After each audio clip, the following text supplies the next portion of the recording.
ये नया लेटर जारी हो चुका है 10 नवंबर 2022 को, यानी कि ये लेटेस्ट ही है। थोड़ा मैं कहीं व्यस्त था किसी बहुत ही अत्यावश्यक कारण से, तो इस पर वीडियो नहीं बना पाया था। और ये एनएचएम से जुड़ा हुआ है। सेंट्रल गवर्नमेंट ने तो साफ कह दिया था कि वे संविदा कर्मियों को परमानेंट हम नहीं कर सकते, यानी कि आप यूं माने तो बीजेपी ने हाथ खड़े कर दी, एक तरीके से यूं मान सकते। तो यहाँ एनएचएम के जो ये लेटर है इसके बारे में ही हम बात कर रहे हैं। अब इसमें कुल मिला के देखो, ये जो शीट जारी की गई है इसमें है तो मामला वही Rajasthan contractual hiring to civil post rules 2022 का अडॉप्शन है एक तरीके से भी। तो इसमें एनएचएम में जो भी पद थे ये उनका पूर्व में दिया पदनाम है, कितने पद है उनकी संख्या है फिलहाल वर्तमान वाली। नवीन जो पदनाम वो है जो सरकार अडॉप्शन के बाद देने जा रही है, और पदों की संख्या यहां नई वाली है। तो नई वाली और पुरानी वाली पदों की संख्या में कोई अंतर नहीं है, यानी कि इसमें कोई भी नई भर्ती नहीं होने जा रही, पहली बात क्लियर। और ये जो मासिक मानदेय राशि है ये वो राशि है जो सरकार इनको अब दे रही है। तो अब सबसे बड़ी विडंबना पहली बात तो यही आ रही है कि वर्तमान में जो भी पद पर जो बंदा बैठा है उसको इस तय राशि से बहुत अधिक राशि मिल रही है। एक तो ये सबसे बड़ा वेरिएशन है कि आखिर में ये जो राशि मिल रही है उसका सिस्टम क्या है, और जो वर्तमान में मिल रही है उसका सिस्टम क्या है। एक चीज मैंने बताई थी पहले, पे प्रोडक्शन, यानी कि जो ज्यादा राशि मिल रही है वही आपको मिलेगी, लेकिन नीचे एक नियम दिया हुआ है यार, उसको गौर से पढ़ेंगे तो समझ में आएगी कहानी पूरी की पूरी। वहां तक चलेंगे धीरे धीरे, अभी एक बार देखते जाओ। ये सूची मैंने डाल दी है वेबसाइट पर, वहां से देख लेना। आप आपके पास वैसे पहुंच गई होगी क्योंकि सभी ज्ञानी ध्यानी भाई हैं, कोई इशू नहीं है। सरकार से एक भी बंदा खुश नहीं है।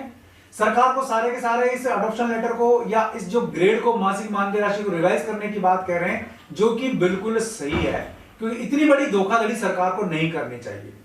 दूसरी बात जो आ रही है वो ये आ रही है कि जो सैलरी स्केल तय किए गए हैं उसमें जिला स्तर पर जो बंदा बैठा है, एक तरीके से डिस्ट्रिक्ट लेवल पर जो बंदा बैठा है, उसको सैलरी जो नई तय की गई है वो ब्लॉक लेवल पर या नीचे के लेवल पर जो बंदा बैठा है उससे कम तय की गई है। कहीं कहीं तो ऐसा हुआ है, कहीं कहीं जो बंदा डिस्ट्रिक्ट लेवल पर बैठा हुआ है अब वो डिस्ट्रिक्ट लेवल के काम करेगा, सीधी सी बात है, और जो बंदा ब्लॉक लेवल पर बैठा हुआ है ब्लॉक लेवल के काम करेगा, सीधी सी बात है। तो ये भी ध्यान नहीं रखा कि बंदे के पास काम कितना है, क्या है, उसकी हायरार्की क्या है, उसकी डेजिग्नेशन क्या रखनी चाहिए, कुछ भी नहीं रखा। इन्होंने क्या किया है, जो लास्ट बैच था 2018 वाले की हम बात करें, उसके आधार पर जो मैक्सिमम सैलरी आ रही है उसको यहां पर तय कर दिया है सरकार ने। तो ये सबसे बड़ी धोखाधड़ी है भाई, ठीक है ना। तो ऐसा सरकार को नहीं करना चाहिए था, क्योंकि किसी भी बंदे को किसी भी स्तर पर सरकार लाभ देकर के राजी ही नहीं है। अब यहां आप देख लो, ये सारे के सारे पद हैं, आप जिस भी पद में आ रहे हो यहां देख लेना, कमेंट में जरूर बताना है आपको। वीडियो को लाइक कर दो अभी, चैनल को भी सब्सक्राइब कर लो। यहां हर लेवल पर PPM, ACSM coordinator, PPP, NGO, NTP, ये सबकी सैलरी पैकेज यहां दिए हैं। डिस्ट्रिक्ट वाले भी आ गए, ये ब्लॉक वाले भी आ गए, इनकी संख्या भी आ गई, ये इनका सैलरी स्केल आ गए। ये सब आप देख लेना, आपने देख लिया कोई बात नहीं। जो प्रॉब्लम आ रही है ना वो ये आ रही है कि नीचे नियम, ये नियम क्या कह रहे हैं। कुल देखें तो 36,178 लोग हैं एनएचएम के या एनआरएचएम के, जिनको सरकार इन नियमों के अंतर्गत बांधने जा रही है, ठीक है। अब ये क्या कह रहा है, ये नियम यहां से यहां तक बिंदु देखेंगे, ये वो के वही नियम है भाई जो इन्होंने इससे पहले एजुकेशन डिपार्टमेंट में और इससे पहले पंचायत डिपार्टमेंट में लागू किए थे। तो इनका जो निर्धारित मानदेय है अगर उससे अधिक इनको मिल रहा है तो इनको वर्तमान में प्राप्त मानदेय को संरक्षित किया जाएगा। देखो एक नंबर नियम ये है ना। अब हम यहां नीचे आ जाते हैं, इसको एक बार इसको छोड़ेंगे, अभी यहां पर आ जाते हैं इस पर 5वें बिंदु के 1 नंबर पर। देखो ये कह रहा है कि जिन संविदा कार्मियों का पूर्व का मानदेय संरक्षित किया गया है, तो संरक्षित मानदेय में कौन बंदा आएगा, संरक्षित मानदेय में वही बंदा आएगा जिसकी सैलरी तय सैलरी से अधिक है। तो उसके लिए क्या करेंगे, 9 और 18 वर्ष की इन नियमों में सेवा पूर्ण करने पर, यानी कि कोई बंदा मान लीजिए 9 साल की सेवा पूरी कर लेगा या फिर मान लीजिए 18 साल की सेवा पूरी कर लेगा, तो पहले तो 9 वाले बंदे आएंगे, ठीक है। तो उनको प्राप्त मानदेय उपरोक्त निर्धारित मानदेय से अधिक है। अब मान लीजिए इन्होंने तय किया 9 वाला, अब किसी बंदे को मान लीजिए 9 साल में कोई बंदा इस सैलरी से ऊपर आ जाता है, तो वो तो सभी आएंगे, सीधी सी बात है। तो ये क्या कह रहा है कि उसको 2 वार्षिक वृद्धियां जोड़कर मानदेय निर्धारित किया जाएगा। तो पहली बात तो इस चोर गवर्नमेंट ने क्या किया है कि जो 10% सेंटर से मिलता है पहले वो 5% दे रहे हैं इनको, और मान लीजिए इससे कोई बंदा ऊपर किसी की 15,850 सैलरी होनी चाहिए, मान लीजिए 9 वर्ष बाद इनके हिसाब से। अब किसी को 15,850 की जगह मान लीजिए 16,000 रुपए मिल रहे हैं, उस बंदे को 150 रुपए ज्यादा मिल रहे हैं। तो ये क्या करेंगे चोर गवर्नमेंट, ये उसमें से 5 और 5 10% उसका बढ़ा करके फिक्स कर देंगे। ठीक है, तो 16,000 के आप 10% मानो तो 1,600 रुपए और बढ़ गया उसके, यूं मान लो। ठीक है, 2 साल के, क्योंकि 1 साल के तो 800 रुपए दे रहे हैं, जबकि देने चाहिए तो इनको 2 साल में 3200 रुपए, वो तो एक खा गए। आज तक इन्होंने 10% दिया ही नहीं।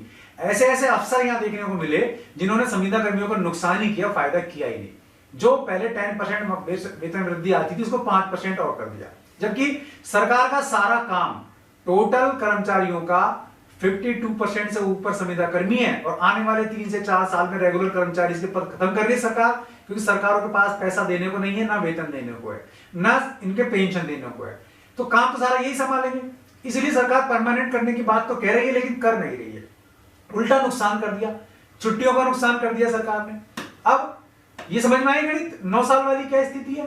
तो कुल मिलाके इसमें 2 लगा देगी और वेतन वृद्धि, और उसको यहाँ फिक्स कर देगी। तो अब कुल मिलाके यहां उसको फिक्स करेगी जब सरकार, तो यहाँ 18 वर्ष तक पहुंचते पहुंचते इस ग्रेड तक कोई पहुंचता है नहीं पहुंचता है, बहुत बड़ी बात हो जाएगी।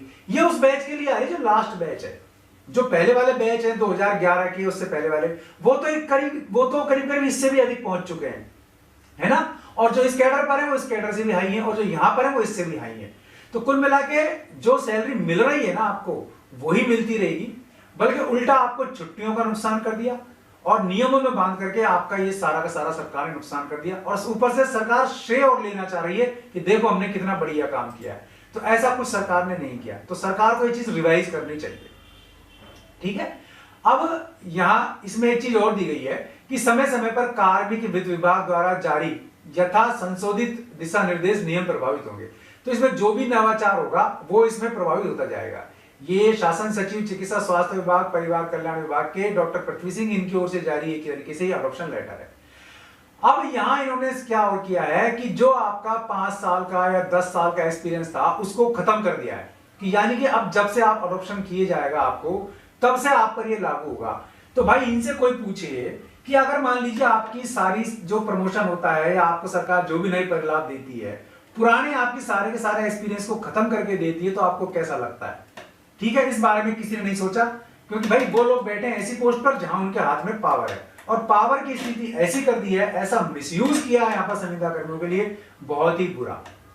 हो सकता है संविदा कर्मियों की बात समझ में नहीं आ रही हो, तो इसमें सरकार का फर्ज बनता है, किसी मंत्री का जो इस मंत्री कमेटी में रहे उसका, या किसी अफसर का जो ये डिसाइड कर रहा है उसका, कि वो एक ऐसा लेटर बनाए, एक ऐसी सामान्य भाषा में प्रेस विज्ञप्ति प्रेस नोट जारी करे जिससे संविदा कर्मियों को यह लगे, क्लियर हो जाए कि उन्हें फायदा हो रहा है कि नुकसान हो रहा है। अभी तक चारों ओर इसका भयंकर तरीके से विरोध है, विरोध रहेगा, विरोध होना भी चाहिए। और अगर सरकार इस पर अड़ी रहती है तो संविदा कर्मियों को कहना चाहिए कि भाई ये लेटर अपने पास रखो, हमें कुछ नहीं चाहिए। और चुनाव के टाइम पे, जैसा कि मैं हमेशा कहता आया हूं, कि जो हमारे साथ है हम उसके साथ हैं, जो हमारे साथ नहीं है उसके लिए हमारी लात है। तो ये आपको ध्यान रखना है।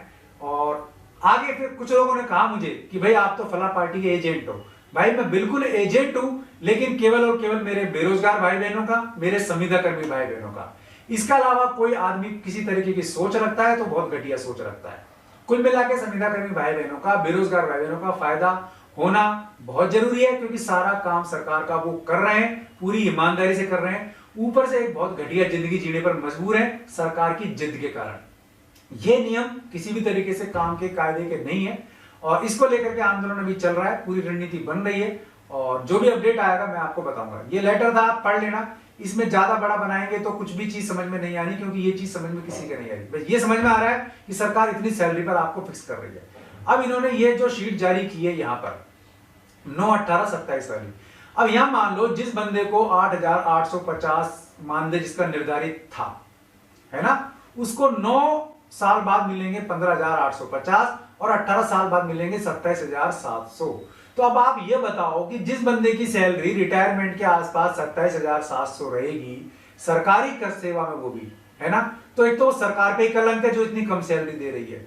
दूसरी बात, वो बंदा क्या खाएगा क्या कमाएगा। काम के टाइम पे तो सरकार कहती है कि आप लोग एक्सप्रेस ट्रेन की काम करो, है ना, उसकी तरह काम करो। और जब सैलरी वेतन भत्तों की तरह बात आती है तो इतना भी नहीं देती कि आदमी एक टाइम खाना खा सके। तो ये बड़ी शर्म की बात है। कुल मिलाकर सरकार को या तो हाथ खड़े कर देने चाहिए, हमारे बस का है नहीं, कोई खास बात नहीं है, या फिर काम